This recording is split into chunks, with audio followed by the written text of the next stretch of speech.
میں آپ تمام حاضرین سے پوچھتا ہوں، کیا کبھی آپ نے ایک فقیر کو اپنے جیسے دوسرے فقیر سے مانگتے ہوئے دیکھا ہے؟ نہیں دیکھا نا؟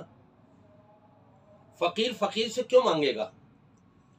وہ تو خود فقیر ہے، وہ خود مانگ رہا ہے دوسروں سے، تو یہ فقیر اس فقیر سے کیسے مانگے گا؟ اگر مانگے گا بھی دونوں کی لڑائی ہو جائے گی۔ فقیر فقیر سے نہیں مانگتا۔ دیکھیں رب تبارک و تعالی نے اپنے کلام پاک کے اندر کیا ارشاد فرمایا ہے؟ یا ایھا الناس انتم الفقراء الی اللہ واللہ هو الغنی۔ اے دنیا جہاں کے لوگوں، تم سب کے سب اللہ کے دربار کے فقیر ہو۔ ہم سب فقیر ہیں، اللہ کے در کے محتاج ہیں۔ اللہ غنی ہے، اللہ حمید ہے، وہ فقیر نہیں۔ یہ تو کافروں نے کہہ دیا تھا کہ میاں ان کا مسلمانوں کا اللہ جو ہے وہ فقیر ہے۔ ان اللہ فقیر ونحن اغنیاء، استغفر اللہ الذی لا الہ الا هو۔ اللہ تعالیٰ فرماتا ہے دنیا جہاں کے لوگوں، تم سب فقیر ہو، اللہ کے در کے محتاج ہو، اور اللہ تبارک و تعالیٰ تو غنی اور حمید ہے۔ تو پھر کیوں نہ ہم سب فقیر اپنے اپنے طور پر اللہ ہی سے کیوں نہ مانگیں؟ پھر اللہ ہی سے مانگنا چاہیے نا، پھر ایک فقیر کو فقیر سے نہیں مانگنا چاہیے۔ اور وہ فقیر بھی ایسا کہ اگر کوئی فقیر سویا ہوا ہو اور دوسرا فقیر آ کر کے اس سے کہے مجھے پیسے دے دے، دیکھنے والے بھی ہنسیں گے، کہیں گے مینٹل کیس ہے، یہ کتنا بڑا بے وقوف ہے یہ۔ ابے بھائی وہ تو سویا ہوا ہے اور فقیر ہے، وہ بھی، تو بھی فقیر وہ بھی فقیر، اس سے مانگ رہا ہے، وہ بھی اس حالت میں کہ سویا ہوا ہے، اس کو تو کچھ خبر ہی نہیں۔ اور جو سویا ہوا نہیں بلکہ مرا ہوا ہو، اس سے مانگا جائے تو اس سے بڑھ کر جہالت، اس سے بڑھ کر بدبختی، اس سے بڑھ کر بد نصیبی اور کیا ہوگی کہ انسان کو اتنی بھی عقل اور شعور نہیں کہ جو مرنے کے بعد ہمارے محتاج ہو گئے تھے، ہم غسل دیتے تو غسل ہوتا، ہم ان کو چارپائی پر لٹاتے تو وہ لیٹ پاتے، ہم ان کو اٹھا کر کے لے جاتے قبرستان کی طرف تو وہ جا پاتے، ہم ان کو ہاتھوں سے پکڑ کے اتارتے نیچے قبر میں تو وہ اتر پاتے، ہم ان کی قبر کو مٹی سے ڈھک پاتے تو وہ چھپ پاتے۔ محتاج ہو گئے وہ تو زندوں کے ہمارے، اور پھر ہم ان سے جا کر کے مانگیں۔ آپ دیکھیں تو صحیح ذرا کیا مناظر ہیں۔ کون ہیں یہ اپنے آپ کو مسلمان کہلانے والے۔ انا للہ و انا الیہ راجعون۔ اللہ جو سب سے بڑا داتا ہے، اس کو چھوڑ کر دنیا والوں کو، قبر والوں کو انہوں نے اپنا داتا بنایا ہوا ہے، اور ان سے کس کس انداز سے مانگ رہے ہیں، کیا کیا الفاظ ادا کر رہے ہیں۔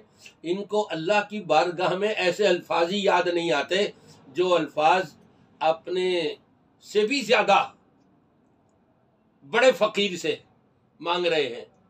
جو زندہ ہو تو چلو وہ ہمارے جیسا فقیر، لیکن جو مر گیا ہے، خود محتاج ہو گیا ہے دوسروں کا، وہ تو ہم سے بھی زیادہ فقیر ہو گیا۔ اس سے کیا مانگنا، اس سے کیا لینا؟ تمہارا رب تم سے یہ کہتا ہے وَقَالَ رَبُّكُمُ ادْعُونِي أَسْتَجِبْ لَكُمْ۔ تمہارا رب تم سے کہتا ہے کہ تم مجھے پکارو، میں تمہاری پکار قبول کروں گا۔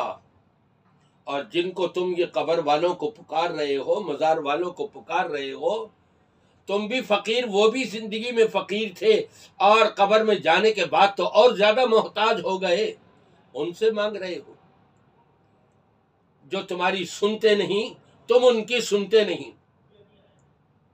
ایک صاحب کہنے لگے مولوی جی بات یہ ہے کہ میں ابھی قبرستان سے آ رہا ہوں، میں نے وہاں سلام کیا السلام علیکم یا اہل القبور، تو مجھے جواب آیا وعلیکم السلام. میں نے تو سنا ہے اپنے کانوں سے وہ جواب دیتے ہیں. تو اس سے کہا گیا چلو ایسا کرو مجھے بھی لے چلو، میں بھی تمہارے ساتھ قبرستان جاتا ہوں اور تم سلام کرو، میں دیکھتا ہوں. تم ہم کو تو کہو کہ شاید کہ بھئی تمہارے سلام کا جواب نہیں دیں گے، چلو تم ہی سلام کرنا، کم از کم میں تو سن لوں. تھوڑی دیر کے بعد مکر گیا، کہنے لگے نہیں جی نہیں، ایسے نہیں سنائی دیتا. پھر حقیقت پر آ گیا، جھوٹ اس کا کھل گیا کہ جھوٹ نہیں، اس نے جھوٹ ہی بولا ہے. بلکہ ایک واقعہ میں آپ کو سناؤں.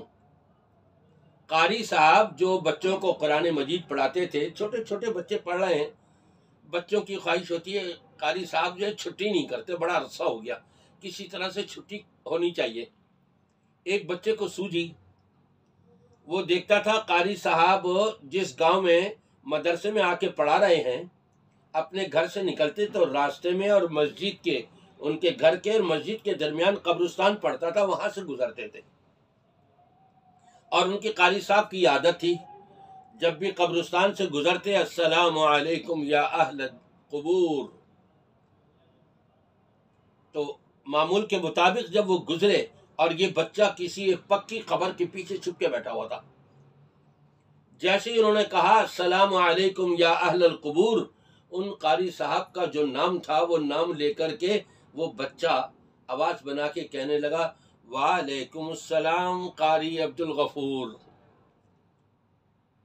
وہ تو اتنے ڈرے، اتنی دہشت ہوئی کہ وہ بیچارے کتنے دن بیمار ہو گئے، اور وہ کلاس ختم ہو گئی، اب بچے خوش ہو گئے، چھٹی ہو گئی جی چھٹی ہو گئی. یہ کچھ حالات تو ہوتے ہیں. اب اگر کوئی ایسا ویسا قاری ہو اور جی میں نے خود سنا ہے، میرا نام لے کر کے کہا اس نے، میں نے کہا السلام علیکم یا اہل القبور، تو جواب آیا وعلیکم السلام قاری عبد الغفور. ایسے ایسے واقعات یہ ملا مولویوں کے جب ہاتھ لگ جاتے ہیں نا، جبہ شبہ کبہ پہننے والوں کے، یہ ہواؤں کے اندر اچھلنے والوں کے، جب ایسے واقعات تو اس کو یقینی بنا کر کے ارے میاں دیکھو فلاں علاقے کا یہ واقعہ ہے، وہاں پر ایسا ہوا. نہیں میرے بھائیوں اور دوستوں،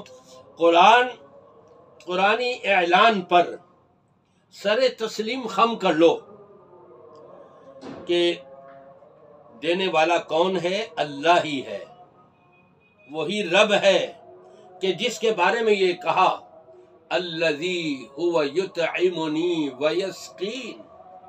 وہی اللہ تو ہے کہ جو مجھے کھلاتا بھی ہے اور پلاتا بھی ہے. اللہ کے علاوہ کون ہے جو کسی کو کھلانے اور پلانے والا ہو؟ نہیں، وہی اللہ ہے. اور رب فرماتا ہے لئن شکرتم لازیدنکم، جب میں تمہیں کھلانے پلانے والا ہوں تو اس کھانے پینے کے اوپر تم میرا شکر ادا کرو گے تو میں تمہیں اور زیادہ نعمتوں سے نوازوں گا. اس لیے میں آپ کو ایک نبی پاک صلی اللہ علیہ وسلم کی بڑی پیاری حدیث سنا دوں.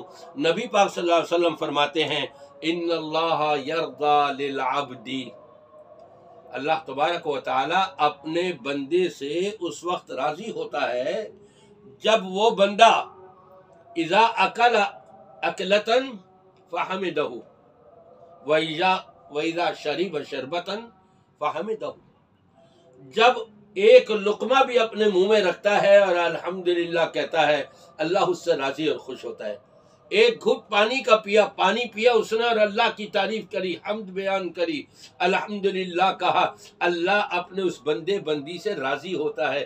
جس سے اللہ راضی ہو اس کو بھوکا رکھے گا، اس کو یقیناً کھلائے گا. اس کا وعدہ ہے لئن شکرتم لازیدنکم. یہ رب کی شکر گزاری تو ہے. اس لیے ہمیں چاہیے کہ ہر لقمے کے اوپر ہم الحمدللہ کہتے رہا کریں، پانی پی کر کے الحمدللہ کہتے رہیں. انشاءاللہ تعالی دیکھیں کیسی خیر و برکت اور رب تبارک و تعالی کی رضا ملے گی. اور آخر میں اپنے تمام سامعین سے اور سامعات سے معذرت چاہوں گا اس بات کی کہ آپ کو انتظار تو رہا ہوگا، لیکن ایک 4-5 دن میں حاضری نہیں دے سکا شرعی عذر کی وجہ سے.